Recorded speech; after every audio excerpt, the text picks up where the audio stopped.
You have probably heard hundreds of times in the movies when someone said, Roger that. So, have you ever wondered who is Roger?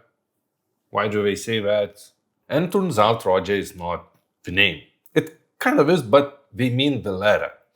And when those movies, not made, but the times when those wars were happening in the movies, the radio signal wasn't the best like we have now. There was a lot of interferences, a lot of static noises and things like that. And it was very hard to understand if a person says B or D, M or N.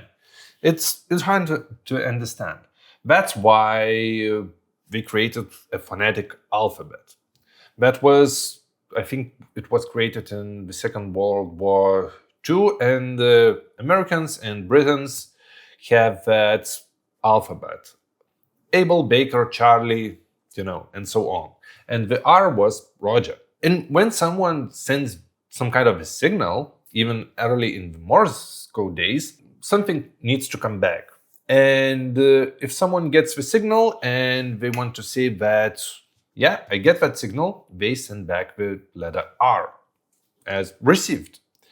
And when the voice signal comes, the voice message comes through that terrible radio, if they would say R, it is not very clear what they mean. If they said R for received or, I don't know, something else.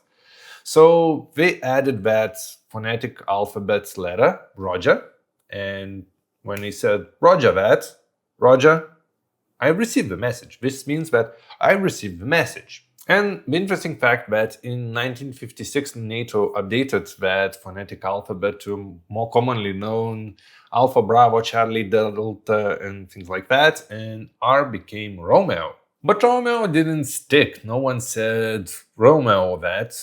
That would sound a little bit weird, right?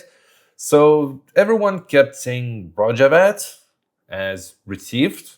And that kind of became popularized by NASA when they started streaming things on TV. And billions of people heard that Roger that on TV. So, Roger that means I received the message, but you probably heard copy that. Copy that means that I received the message and I recorded that. And you probably, at one point or another, you heard Wilco. Wilco means that will comply. I received the message and I will do what you said. So now you know what Roger that means, but do you know why robots can't solve that I'm not a robot thing? I have a video about that. So see you there.